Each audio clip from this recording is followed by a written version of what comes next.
Hello everyone, how you guys doing? Hopefully you guys are having a wonderful day, and today we are here with a video on how to escape the wilderness. This is going to be meant for people that are maybe a little less experienced in the wildy, and a lot of people, I can tell just from my videos, my clan chat, people that are newer to the game are a little scared of the wildy and intimidated by the people they see out here. As someone that's played the game for a while, I find it to be pretty easy to navigate the wilderness because I kind of know how to get away from PKers. Most of the time I feel pretty secure out here, and I know that some of the most rewarding content in game is out here in the wilderness, like green dragons, revs, lava dragons, charging jewelry. I mean, there are just so many different ways to make money out here, but yet you have to deal with stuff like this all of the time. So today, I'm going to go through some of the basics and some of the more complex aspects of how I escape PKers, what I do, and what I look for. Let's go ahead and get started with the basics. Before you can even enter the wilderness, you have to know what you're going to be losing. So, if you're just a regular person, unskulled, that's just walking out there, you will lose 3 items. My items kept on death right now are these 3. The rest of my inventory will be gone. This is based off of grand exchange value. So, now you can increase this up to 4 by using the Protect Item Prayer at level 25, and as long as you have prayer points and are not smited, you will be able to keep an extra item on death, as you can see right here. Now if I were to choose to get a skull, for instance, right here from this emblem trader, if he gives me a PK skull, that means that I now can lose everything that I am wearing. I will not keep anything unless, of course, I use this Protect Item Prayer again, in which case I will only keep 1. So that is how it works. Most of the time, I would imagine we will either be keeping 3 or 4, depending on your level. And a quick cut in, the easiest way not to get tricked into sculling up in the wilderness is to turn your player attack options onto hidden. You can do that by going to the options tab, then going to controls, and then clicking player attack options and putting it on hidden. This will make it so in the wilderness you will have no option to attack anyone, which is very helpful. And out here, this is the wilderness. The further you go out, the higher level in the wilderness you will be. I will show that right now. I am entering. However, you still have a couple steps of barrier before you actually enter. Right here, though, I'm in.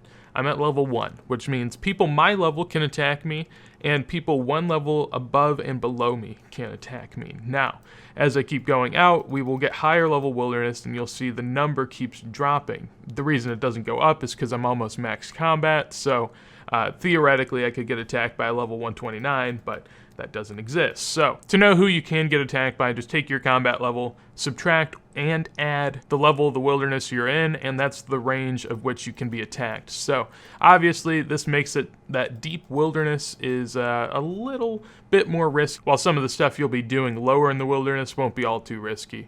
Next up, we'll be taking a look at the map, and the red zone that you will see basically right here on the right, and then a small little section on the left is what we call the multi-areas. What this means is in these areas you can get attacked by more than 1 person at a time. Outside of these areas, it's only 1v1 combat, so your chances of living are a significant amount higher if you're in a single-way combat, while in a multi-way combat, if you kind of get attacked, you're liable to have a team of 30 hop on you, depending where you're at and how much they want to kill you. So keep that in mind. You'll kind of get used to this as you go. You don't need to be that worried about it. I mean, there's not a substantial amount more PKers in multi-zones unless you consider the Revenant Caves, in which case, probably. But definitely something to keep good note of.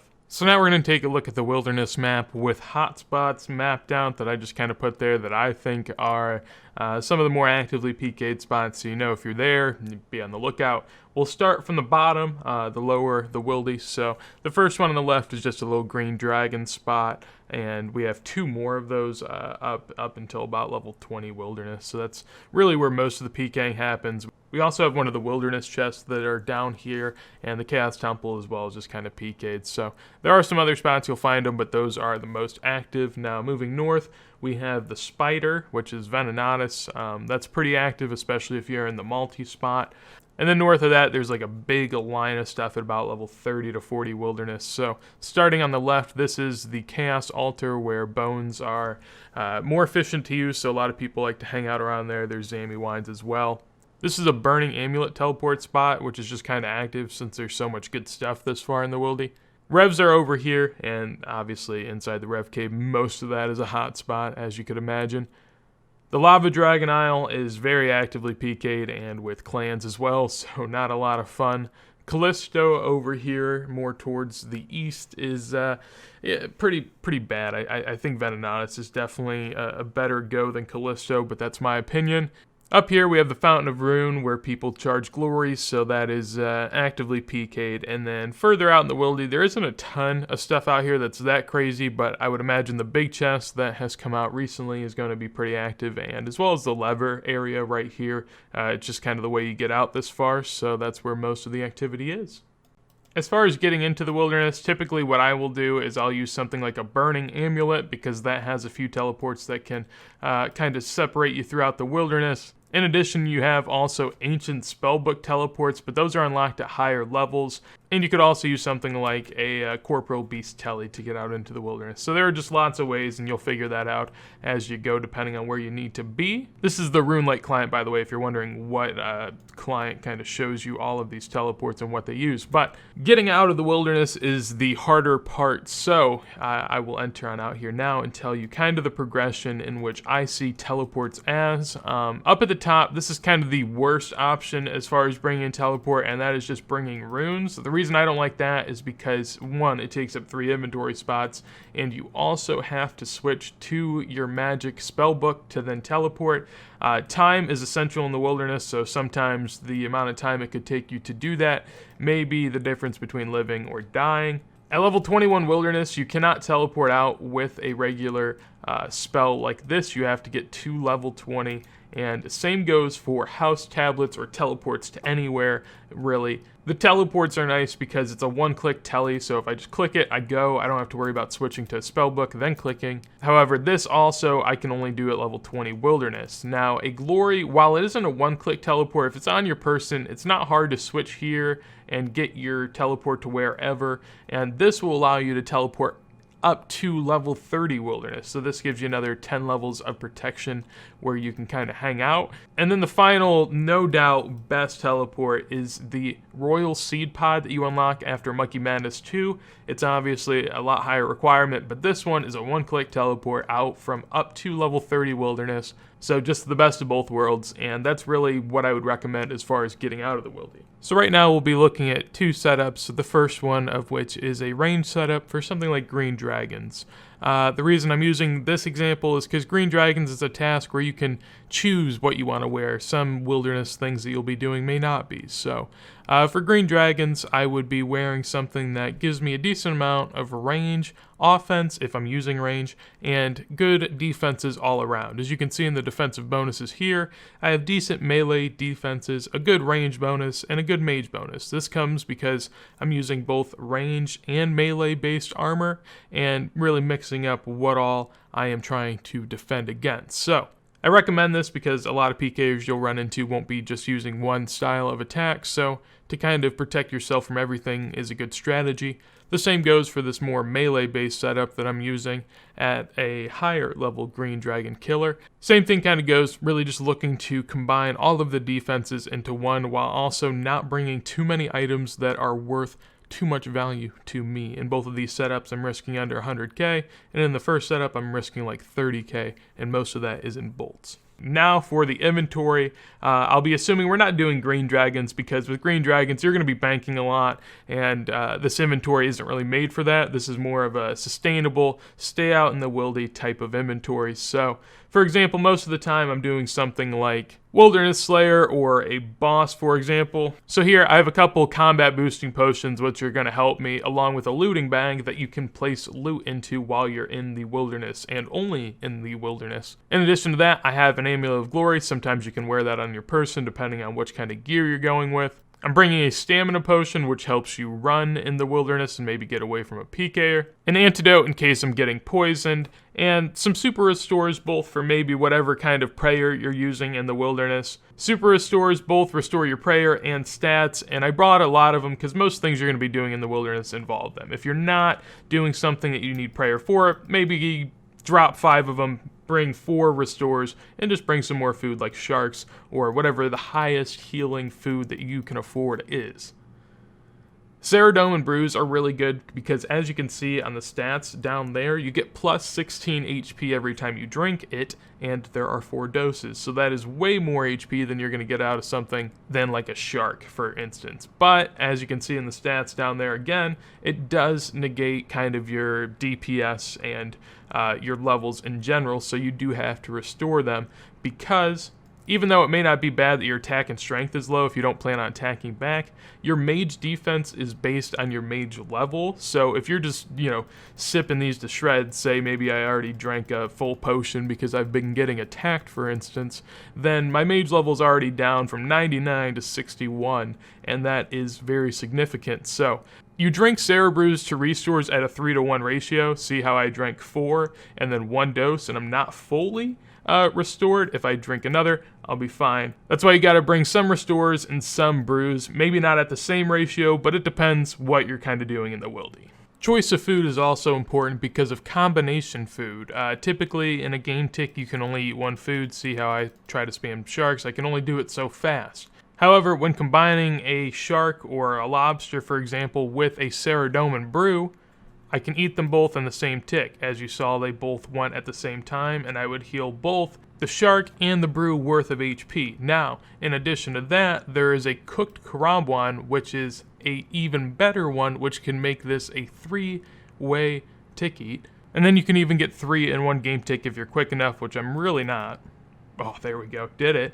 But that is the reason I bring a lot of sharks and brews, and you could even bring Karambwans too, but I don't think they're all too necessary. And then one last thing for the gear setup, if you have 75 attack and 75 defense along with about 7 mil right now to buy a Din's Bulwark, you can buy one of the best shields in the game, honestly. It is insane. If you throw it on defend and just kind of tank people's attacks, I mean, these defenses are crazy, and if you don't plan on attacking back anyways, may as well just boost that defense as much as you can. A little bit higher of a requirement though, but insanely good shield. So now moving past the setup and into how to defend yourself, what I think is important. First, we're going to start with knowing your exits. That is where it all begins. Before you can get away from a PKer, you have to know where you're going. You have to have a plan. I see so many people that they're getting attacked, they just start running everywhere, they lose their shit. And you just got to keep the simple plan. The Rev Caves is a beautiful example of that because there are green dragons right here, hellhounds right here, and where are you going to go? You're going to filter right on out through this opening and do whatever you can to get away. We'll talk more about that later, but knowing where you're going is the first step. In the Rev Caves, there are also a lot of agility shortcuts. So in here, if you know you have the agility, you can use those to get away, and also you can kind of wind and whirl yourself around this place enough to maybe even get them off of you. There are several ways to get away from PKs that we'll talk about, but just knowing where to go is the first step, obviously, and this is dependent on what task you're doing. Now, the next step is the engagement once the PKer is on you. What I typically look for right off the bat is what kind of combat styles they're using. If they're only using 1 or maybe even only 2 combat styles, it's not that hard to protect against because of overhead prayers. Basically, if they're only using 1 style, you just pray against that style, and you should have a pretty easy time tanking it. If they have 3, then you're going to have to be a little bit more on your toes and paying attention to what kind of gear they're wearing when they attack you. So now the reason that mage is especially important to be able to notice is because there are 2 different spellbooks that most PKers PK on. The first one is Ancients, which have Ice Barrage being the best spell. There are other forms of this ice spell, but Ice Barrage is the most commonly used. This is very good because if you use it and hit successfully, you can hit something like a 30 and freeze your opponent for almost 20 seconds before he is able to move, and you can just do whatever you want. You can toy with him. But that's the only real spell you're probably going to see in that fight if someone is using Ice Barrage. If someone's on the normal spellbooks, like my other account is, what you'll likely see is a snare attack, which is something that can freeze your opponent for 15 seconds. As you can see, I cannot run away now, and if I get under him, I can't attack him. So that's how that works. But in In addition to that, on the normal spellbook, if they can entangle you, while it is only 15 seconds and it doesn't deal any damage, it is much worse than Ice Barrage, but they can also teleport block you, which if you're not using Protect from magic, if it does successfully hit you, is going to teleport block you for 5 minutes. Now, if you're praying mage, that's down to 2.5 minutes, but that's kind of why it's important to know, because if they entangle you, more than likely a teleport block is to come. Now that you know your exit and you know what they're attacking you with, basically what you should focus on above all else is keeping your protection prayers on the styles they're attacking you with, and make sure you keep your HP high enough to where they're not going to hit you for a lucky hit and kill you. If you're in multi and there's a clan of 4 or 5 plus people attacking you at once, that's about as far as you can go. Like, honestly, putting on your protection prayer, getting away to where you know you want to go to, and keeping your HP up is about all you can do since there's so many people to focus on. Now, some more advanced stuff you could try to work on if you want to get better at it is you can bring maybe a gear switch to, say, like a plate body or a D-hide of another piece if you want, and you can switch gear in accordance to what they're attacking you with. Now, that's more high level, but that's up to you. You can also do that with your attack style prayers, because something like Augury, Rigor, Piety, they also have defense bonuses, so if you can switch those as well, that's going to help you too. Now, that's obviously a little bit more difficult, but that's some of the higher end stuff to get away. If you are looking to maybe anti-PK, I personally don't do it all. I don't like attacking people back in the wilderness. If you want to turn it on and you want to anti-PK, you can, but what I will say is PKers do the most crazy things to try to get people to skull trick. They'll have different accounts with different names that look exactly the same in-game, stand on top of each other, or they'll have one run out of frame and then the other one come back into frame. And what I will say is, even if you think you're smart and you are paying so much attention, they can get you, like they know. So I don't personally try because I don't want to risk anything and I don't want to accidentally skull with items I don't want to lose. But attacking a PKer back, it really does kind of put them on the defensive and makes it easier for you to get away. So, you know, if you're good enough to do it, you can do it, but I wouldn't recommend it. And lastly, really just don't panic. Drink your brews and your Sarah restores at a 3-to-1 ratio.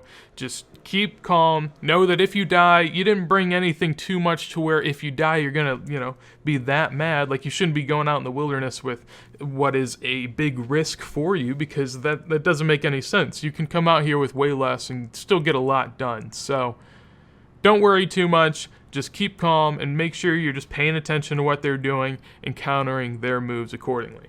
And finally, for the actual escape, now that you know how I try to defend myself from PKers, how do I actually get away? Well, most of the time I teleport. Like, more than likely I'm going to be paying attention and I'm going to be low enough wilderness to teleport before they can teleport block me or kill me. If for some reason that is not the case, then my second most used tactic is to get a nearby NPC to attack them. If you're in single-way combat, there are a ton of aggressive monsters that you're probably killing, and if they can attack you without you attacking them, then they can also do that to a PKer. And if they start fighting a PKer, oftentimes you can log out, because after 10 seconds of a PKer not attacking you, you can just log. So if you kind of run them by monsters that will attack them a lot, they'll either not be able to attack you at some point, or they'll just get annoyed enough to where they will leave. Now, if that's not the case, then I try to run and juke them out in whichever way possible. Typically, the best ways are either by going away that the PK is not expecting you. If he thinks you're going to run south and he's prepared on your minimap as if you are going to run that way, run away from him. Even if it may not be in your best interest because you want to run south in the wilderness to get to lower levels, sometimes it just throws them off enough to get away.